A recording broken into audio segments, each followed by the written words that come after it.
What's going on, everyone? My name is Ben. Welcome to Happy Hour. It's not going to be an hour, though. That's okay. We're just going to go over some... this is my first one. I don't know what's going on. We just roll with it. It might snowball. It might fall down a cliff. I don't know. Anyway, a little bit about me. I'm just a dude who likes to have opinions and likes to share some things, and I listen to the news, I see the news and everything that's going on in the world. There's a lot of negative, a lot of this, a lot of that, a lot of bitch, a lot of complain, hashtag no filter on this, by the way.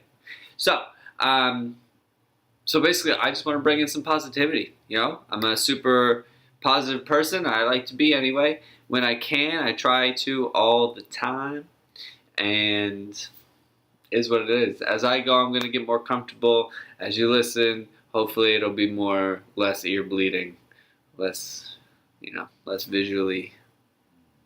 You know what? Fuck, whatever. Let's just go. So I got some things here I just want to read off, and we're going to go through them together. We're going to talk about what they are, and we're going to see what's going on. Positive. Let's see. Young gorillas have learned to dismantle poacher traps. Actually, I heard this. This might have been a couple years ago now, but I've heard that gorillas have actually entered the Stone Age days. Think about that for a second. That's fucked up. Gorillas, apes, monkeys, things like this, some of them have entered the Stone Age era. Meaning they can make tools, use tools. Oh man, that's weird to think about. It's weird for us to think about because there's a lot of unknown to us, like a lot of unknown certainties. So that's something to grab onto. Honestly, I don't know. That's pretty cool. Cool. So young gorillas can also dismantle. Not only can they build, tools and weapons, I don't know. They can dismantle things that they know will harm them. Interesting. I like this. Okay. We're finally getting close to achieving sustainable nuclear fusion. Now, to me, I have no fucking idea what that means. So let's see what it says. Nuclear fusion could be the key to producing almost unlimited energy with few byproducts other than salt water. But researchers have long struggled to create a machine that could sustainably control a powerful reaction. Okay, so basically, if they can harness the nuclear fusion, then maybe things like that, maybe we wouldn't need gas, maybe we wouldn't need batteries, maybe all these things can just be done with nuclear shit. I don't know. Let's move on. Fuck. Weird one. Okay, let's see. Dun dun dun dun dun dun dun. We can now listen in, that's air quotations for those who can't see me on the podcast, listen in to the universe. Interesting. It says, by now you're probably very familiar with the huge gravitational wave breakthrough that happened in 2015. Are we really familiar? See, this is what I mean. Awesome things that happen in the world, these fantastic phenomenons or breakthroughs for us, they happen, but they don't tell us. The general public who watches the news, who just sits in front of reads the newspaper, do they still exist? They don't know this shit, man. Like, get this stuff out. Let's see what it says. So by now we should be familiar with this gravitational wave breakthrough. Okay, but what you might not know is that we've continued to detect at least 2 gravitational waves since then. So 2 more since 2015. So Jesus, I mean it's 2019 now. Shout out to all of those people holding down their New Year's resolution. Let's get it. So there's been 2 more. I'm not 100% sure what this actually means, though. And with this new space-based series of detectors known as LISA, L-I-S-A, coming online by 2034, which isn't too far away now, we're going to soon be able to use them to test all kinds of crazy hypotheses, including the idea of multiple dimension within our universe. What? I love this shit. Okay. What?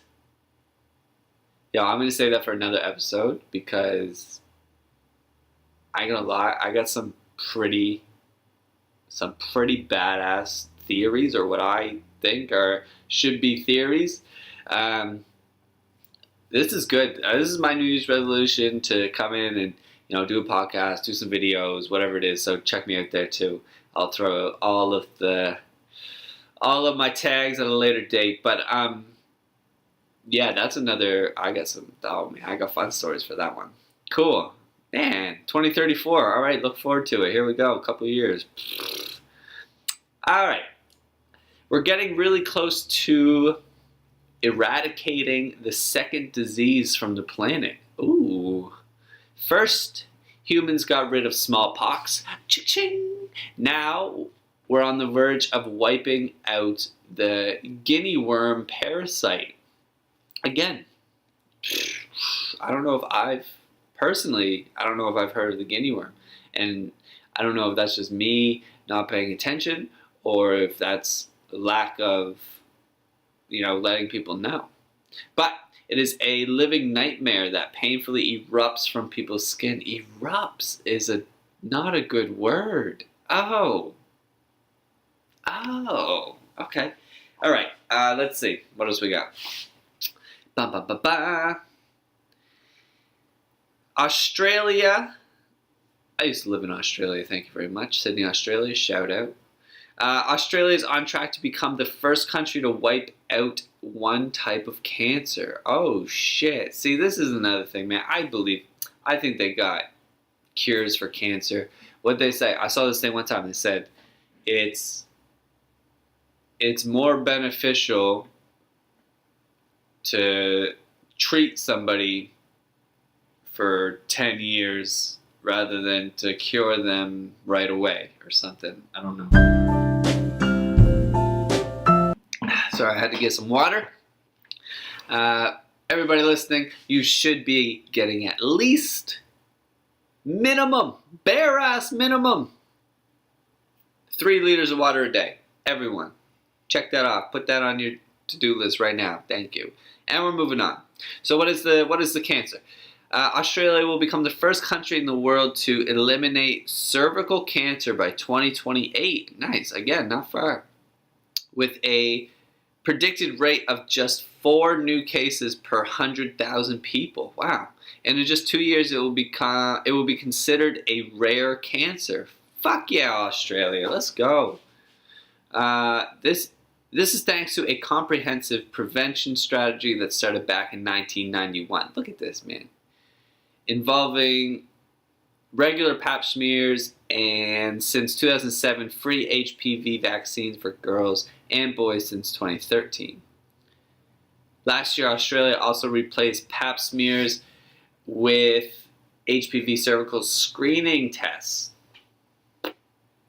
which are predicted to reduce cancer rates by up to 30% in combination with the vaccine. Okay, let's go. See, that's some good shit. That's a long time in the making too. 1991. Most of us think 1991 was what? 10 years ago? Just working on what? Working on 30? 91, 2001, 2011, 21. Fuck! Almost 30 years ago. Yo, that means I'm almost 30. Oh, man. Shook. Okay. Let's move on. We got a couple more. Let's see. How many we got? 9, 10. We'll do 10. That's cool. Maybe. We'll see. We're closer than ever before to having a drug that can treat autism symptoms. Look at this. When would you hear about this? When do we hear that this is the thing and that is happening? We don't. They don't tell us. They don't tell us the good shit. This is some good stuff, man. Nothing wrong with people with autism, you know, I love them, but like if we can let me read this. A small but promising clinical trial in the US showed this year, I don't know when this was, I don't know if it was this year or, you know, whatever, that a 100-year-old drug called Ceremin, sounds like something from Blade. Ceremin can measurably improve the symptoms of autism spectrum disorder, ACD, in children. Cool. There's a lot more work to be done, but it's the first time we've been so close to having a drug that can potentially treat ASD symptoms, man. Good for them. Good shit. Okay, next. Let's go next. Scientists are working on graphene-based what does that mean? That turns seawater into drinking water. Okay, see. The future's here, everyone. We're at the whole ocean. 80% of us is the ocean. 80% of our bodies is water. We need water. I just talked about we need water. 3 liters a day minimum. Bare ass minimum. If we can turn the ocean into drinking water. What? The ocean's crazy too. The ocean is crazy. We're gonna have a whole segment on the ocean. Okay. As if graphene wasn't awesome enough. Again, I don't really even know. Anyway, wasn't awesome enough. Back in April, don't know when this was, researchers achieved a major turning point in the quest for efficient desalination by announcing the invention of graphene oxide membrane. Of a graphene oxide membrane, that sieves salt right out of water. What? At this stage, the technique is still limited to the lab, but it's a demonstration of how we could one day quickly and easily turn one of the most abundant resources, seawater, into one of our most scarce clean drinking water. Oh, if you're listening to this, you're already privileged enough. You pretty much you're probably okay. You don't have to worry about drinking water. Maybe you do, but this is my whole point. Some places in the world can't drink the water around them. To me, that's wild, and that's it's sad. That's one of the things that actually drives me. I wish I could do something. I want to go and work for these people. Let's make seawater into drinking water. Let's do it. Man. Okay. You no longer need to pay ridiculous amounts to access peer-reviewed science research. I guess that can be good. The scientific community is fighting back against crazy paywalls with a new study showing that more than a quarter of scientific papers are now available free online, thanks to Unpaywall app. Great.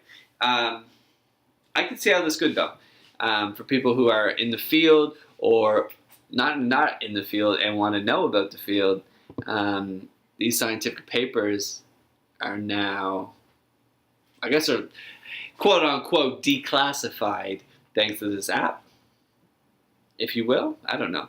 Let's go on here. We just discovered a vitamin that could reduce the incidence of birth defects and miscarriages worldwide.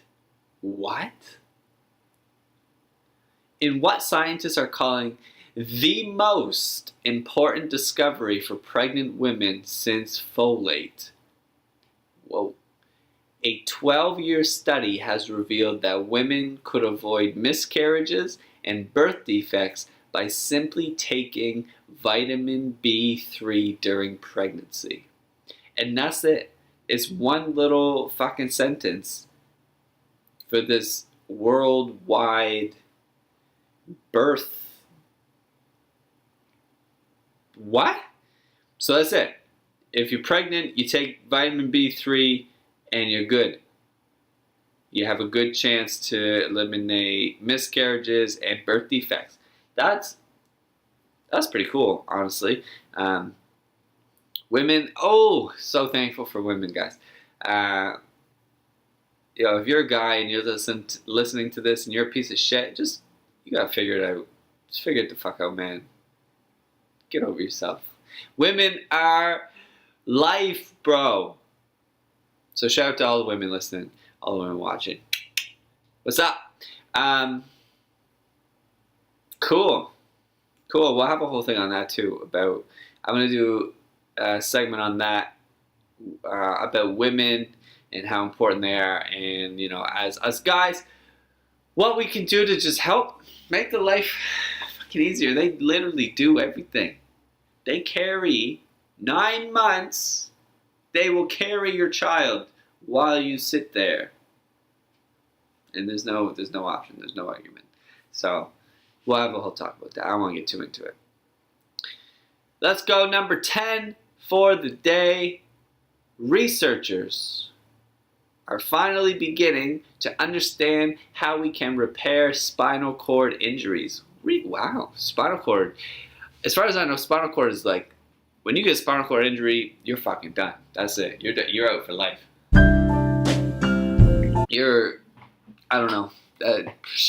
Anyway, let's see what it says. There's nothing simple about repairing spinal cord injuries. Facts. But new research has pinned down how one of the most cutting-edge techniques works, and in particular how the body can repair itself with a little prompting from surgeons. See, that's the thing, man. Our bodies are crazy. Here's a thought for you. We are all, well, minus the metal and shit, we're all Wolverine, just at a slower pace. We will all heal extremely slower. That's all. Wolverine's badass. Shout out to Wolverine. So by finally understanding how spinal cord injuries can heal, researchers will eventually be able to develop even more effective treatments that could potentially go as far as reversing paralysis and other nervous system damage. Wow, that would be nuts. Wow, this is cool, man. I'm happy I'm reading this. What else is there? All right, let's just keep looking. Oh, there's 15. All right, let's just do 15. Whatever. Fuck. Hyperloops are coming. Someone please explain what the fuck a hyperloop is. Let's see. Oh, here we go. The Hyperloop transport system is a brain child of Elon Musk that promises to shuttle people in tube-contained pods between cities at crazy speeds of roughly 1,126 kilometers per hour, or 700 miles per hour. What? That's like getting from New York to Washington, D.C. in 29 minutes. Yo, shut up. When it says they are coming. Oh my god. Okay, wait. Oh, wait for this. So far, test Hyperloops are being built in the US, the Netherlands, Slovakia, and the Czech Republic. Okay, fair. Canada. Where you at with the Hyperloops? Let's go. The goal is to have a Hyperloop system between Amsterdam and Paris by 2021. Shit, that's 2 years away. So in 2 years, Jesus. So in 2 years, we're gonna be hyperlooping around. We're gonna be in tubes. Shot. Oh! There's even it says in brackets, slightly crazy proposal to turn the US-Mexico border wall, is this Trump's fucking wall? Into a giant hyperloop. I'm fucking done. Okay, wait. So Trump, he's right now as we speak, pretty much, Trump has closed down the whole fucking U.S. government shit to put an emphasis on how bad he wants to make this wall. Is it because he's going to get left behind? It's going to take him 2 years to build the wall, at least, Jesus. And you don't want to get left behind with the Hyperloop. Oh!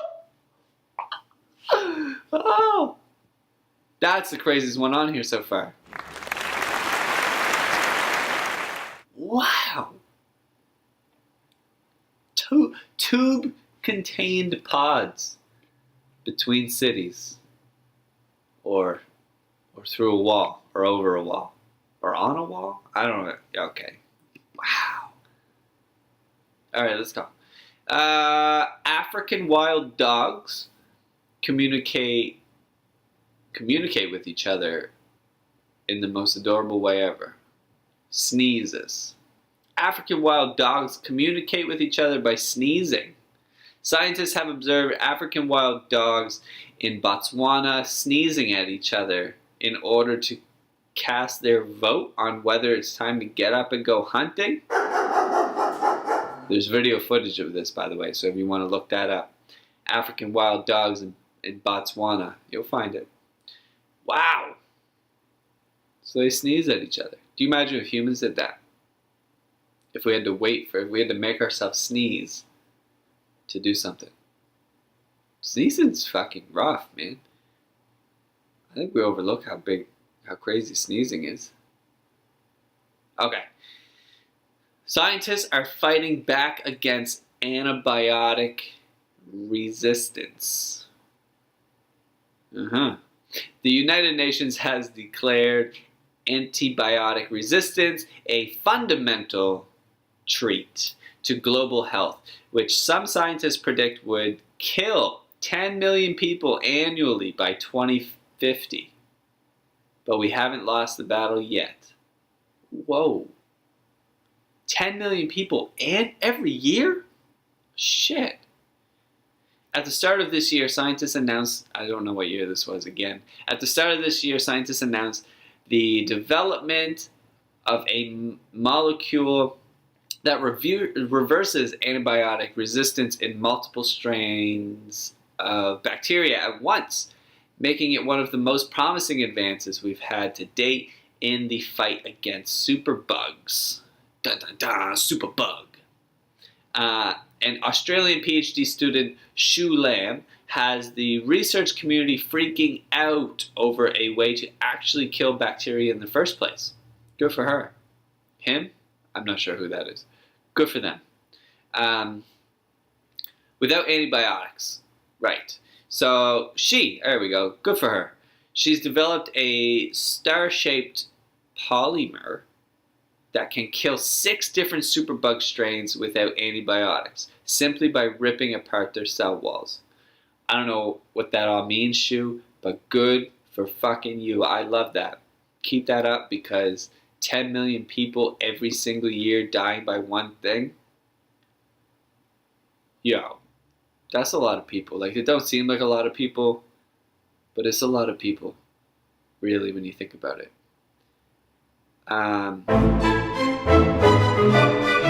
14, here we go. We're getting there. NASA has released all its research to the public for free. Well, shit. I did hear about this. This must be a couple years ago now. Last year, NASA announced that any published research funded by the space agency will now be available at no cost, launching a new public web portal that anybody can access. Now, to me, I get it, but are they really releasing everything, though? Everything, though? No, I don't think. Not to me. But maybe. Hey, whatever. The free online archive comes in response to a new NASA policy, which requires that any NASA-funded research articles in peer-reviewed journals be publicly accessible within 1 year of publication. And last but definitely not least, let's have a look. Dun, dun, dun, dun, dun. Scientists have classified a brand new type of celestial phenomenon, and they named it Steve. Fucking stop it. They named it Steve. Okay, why? Why is this? Steve the Aurora, in brackets, or in quotations, was the feel-good story of 2017. Okay, this wasn't too long. Okay, sweet. But this year, scientists found out that Steve isn't actually an aurora at all. Oh, shit. Even cooler. Okay, good. It's an entirely new type of celestial phenomenon we hadn't seen before and are still learning more about it. This is what's crazy to me, man. The universe is so big. It never ends, first of all.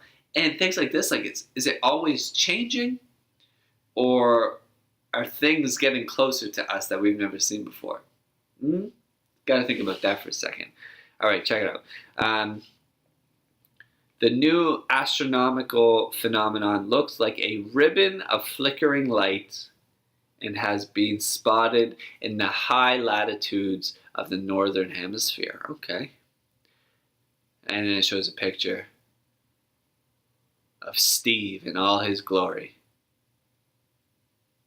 Wow.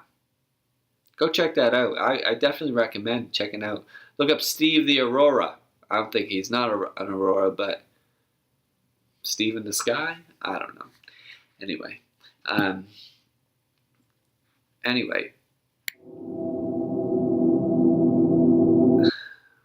So, that's it. What's up?